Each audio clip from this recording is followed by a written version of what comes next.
Thank you, Madam Speaker.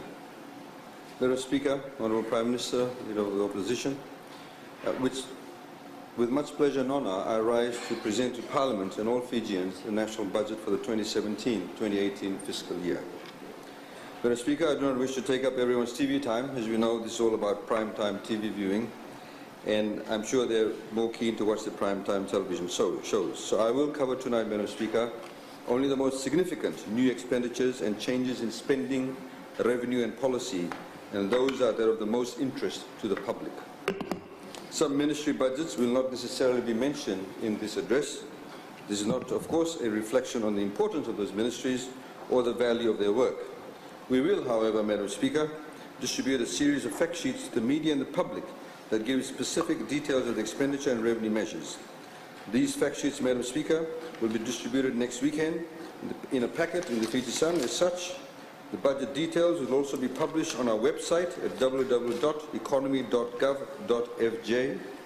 We encourage members of the public to directly ask us questions on the budget, and you can send in written questions or queries to the email address at budgetconsultation@economy.gov.fj.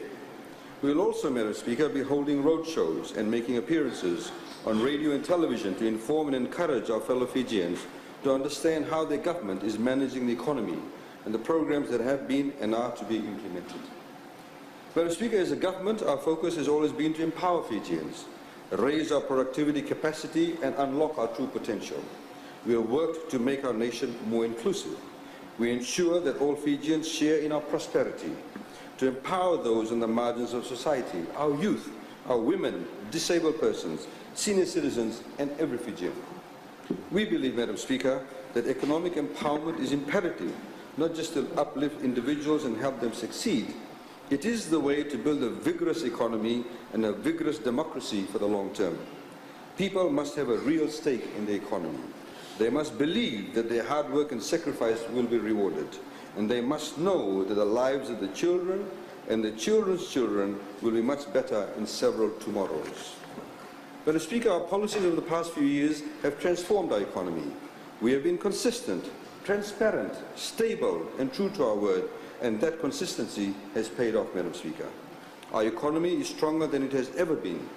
We have actually doubled our GDP and tripled our revenues since 2006.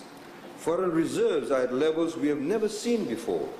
These policies have not just regained domestic and international investor confidence, they have propelled it to new levels. And what makes us equally proud is that these same policies have empowered ordinary Fijians and given them more choices and more control over their lives. We will see clearly as I reveal our budget priorities, Madam Speaker, that enlightened, bold and consistent management of the economy over time has also given us the ability to expand assistance for the most vulnerable, reinvigorate the civil service, spread the burden of taxation, attract needed medical personnel, improve education, adapt climate change, and play a greater role on the world stage. This consistency, Madam Speaker, flows from one source: strong, decisive, and visionary leadership. This is the leadership, Madam Speaker, that is exemplified by our Honourable Prime Minister and the Fiji First Government. Every Fijian, Madam Speaker, has felt the benefits of the steady, unwavering progress we have charted in building the new Fiji. They've seen it unfolding before their eyes, and as we've taken the Fijian economy to record heights, as access to opportunity has extended to the most remote corners of our islands, and as their children have realized achievements many only dreamed of realizing themselves. Madam Speaker, this must continue. Madam Speaker, the confidence that is driving our economy has also propelled Fiji into a leadership role. Fiji is the first small state to assume a role as large as the COP23 presidency, which is to be held in Bonn in November. We successfully co-hosted the United Nations Ocean Conference in New York earlier this month, in which the Honourable Prime Minister co-chaired.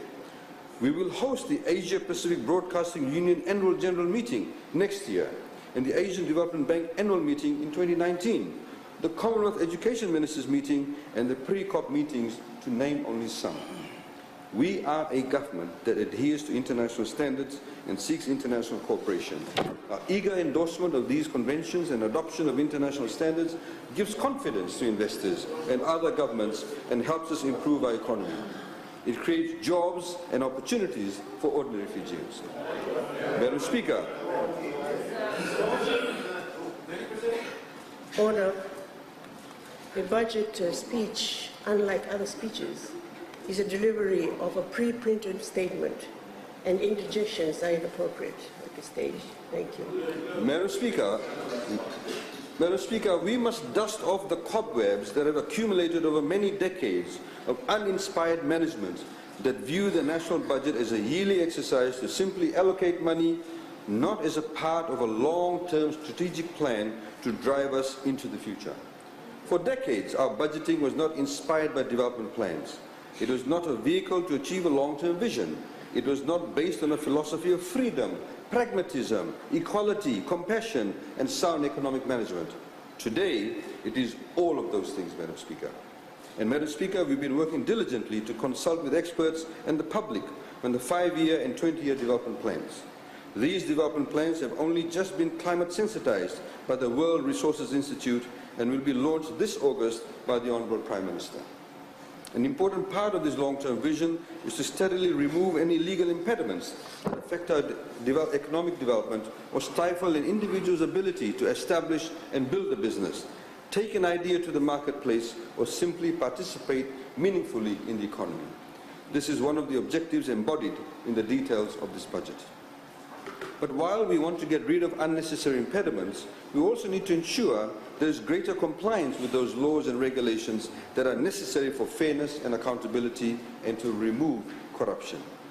As in earlier budgets, we've been reviewing the legal framework to see how we can greatly improve compliance with tax laws and bring to justice those who use subterfuge to avoid paying their fair share. No modern state can tolerate a situation in which it does not collect the taxes it is due.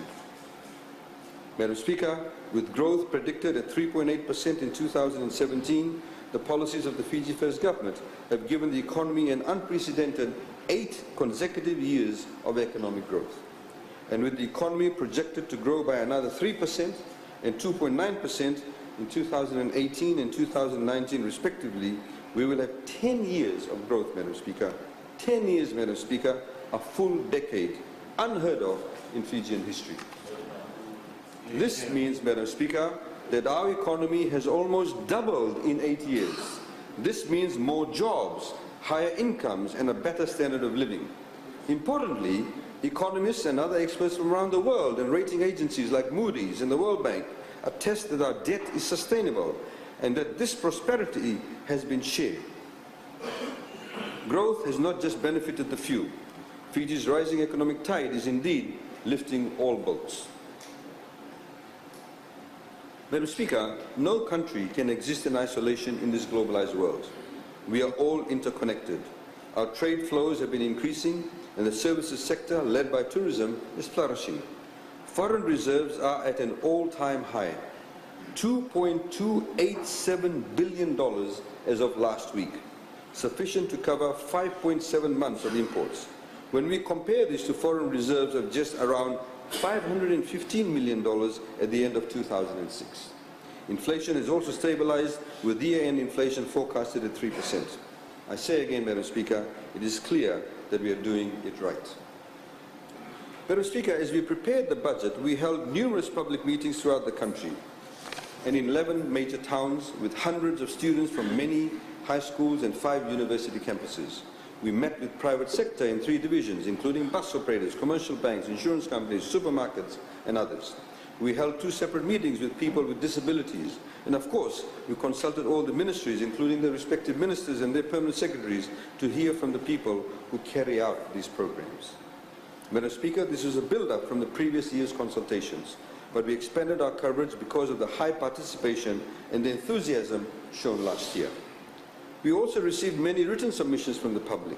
We intentionally made this process very inclusive and open, and every Fijian was given a chance to be heard by the government in some way. This, Madam Speaker, is true democracy. In practical terms, this is what an inclusive government is all about. Madam Speaker, we thank every Fijian especially our young people, for their contributions towards this budget and the contributions for tomorrow in Fiji. Their tomorrow, Madam Speaker. We believe in our young people. They are our future. And I personally, Madam Speaker, learned a lot from my conversations with them. Their willingness to offer constructive solutions and think long-term was an inspiration, something that some older people and politicians can learn from. Madam Speaker, for the 2017 and 2018 budget, our total expenditure stands at $4.357 billion, with a total projected revenue of $3.85 billion. That leaves a net deficit of $499.5 million, equivalent to 4.5% of GDP. Madam Speaker, the revised deficit for this fiscal year, the 2016-2017, is estimated at 2% of GDP, substantially lower than the 4.7% projected initially. This is due to prudent management of our finances, savings in operational expenditures, and unforeseen delays in implementation of some of the capital projects as a result of bad weather, shortage of materials, and non-availability of construction companies. So these capital projects have been rolled over to the 2017-2018 fiscal year. And this is why we have a 4.5% deficit for this new budget year. But remember, Madam Speaker, it is just 2% for this fiscal year. It is also important, Madam Speaker, that we do not look at the 2017-2018 deficit in isolation, but see it over a 2-year fiscal period. In particular, after a major natural disaster in the form of the second strongest storm ever recorded globally, T.C. Winston. The average deficit for these 2 fiscal years is just over 3%, within a comfortable range.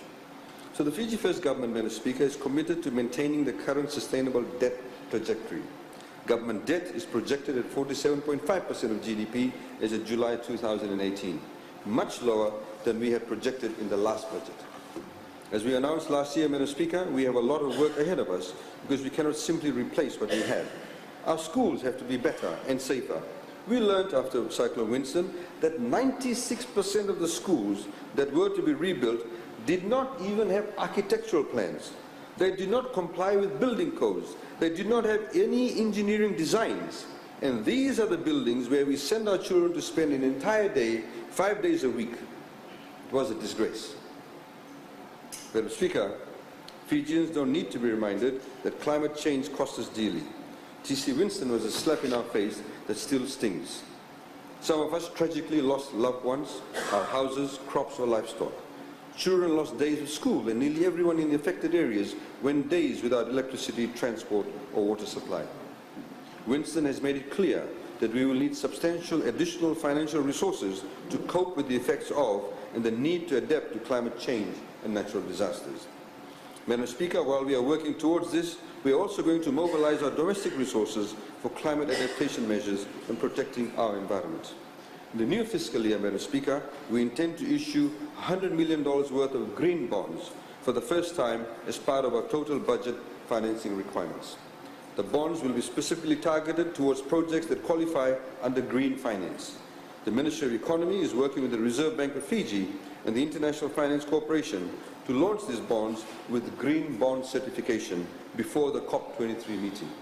That means, Madam Speaker, that the bonds will be certified by an international organization as supporting sustainable and environmentally responsible activity. There is a growing community of investors, Madam Speaker, worldwide who demand instruments that are socially responsible, and we want to attract them. And we will also invite our Pacific Island neighbors to participate in this program. Madam Speaker, we will remove the environmental levy and replace it with the Environment and Climate Adaptation Levy, or what is going to be called ECAL. ECAL will be set at 10% and will also be applicable to individual taxpayers earning $270,000 and above, or those who pay the social responsibility levy. But in order to have a neutral tax effect to the current structure, we will reduce the service turnover tax from 10% to 6% and restructure the social responsibility tax to ensure that there is no additional tax burden. In the same vein, Madam Speaker, we will eliminate the 12.5% super yacht charter fee and replace it with a 10% ECAL, 2.5% lower, Madam Speaker. So the impact on the services sector, where the environmental levy and service turnover tax were applied, will be neutral. Madam Speaker, Businesses investing in electric vehicle charging stations can qualify for the 7-year tax holidays with an investment of $500,000 instead of the current $3 million. And they can receive a 5% subsidy on the total investment. Madam Speaker, from 1st of August, government will impose a 10-cent tax on plastic bags at retail outlets that have point-of-sale registers. We want to discourage the proliferation of plastic bags which escape easily into the environment and end up in fields and along roads, roadsides, in waterways and in the ocean where they are serious danger to marine life. They are a solid waste nightmare. Putting even a small price on bags will curtail this kind of destructive waste and force consumers and retailers alike to use only what they need, and that will benefit the environment. Consumers will be doing a service for the environment and avoiding this tax if they use their own bags. To complement this, Madam Speaker, the Ministry of Women, through the Honourable Minister for Women, will work with the supermarkets so that our women and women groups can be engaged to make reusable bags and sell them at the supermarkets. These bags were on sale at the recent Women's Expo. This is a creative way to turn an environmental challenge into an economic opportunity. Madam Speaker, all the revenues collected from the ECAL will go into a trust fund to be used specifically for environmental and climate adaptation projects and to relevant ministries. And it is projected, Madam Speaker, that the total revenue from ECAL for the 2017-2018 period will be about $94 million. Madam Speaker, we will also on an annual basis report to our citizens and tourists alike on how this trust fund has been managed. Madam Speaker, we are establishing a new Ministry of Waterways, which will be responsible for dredging waterways, realigning drainage systems, managing riverbanks, mitigating flooding, and managing stormwater. The new ministry will also be responsible for coordinating smart agricultural irrigation schemes.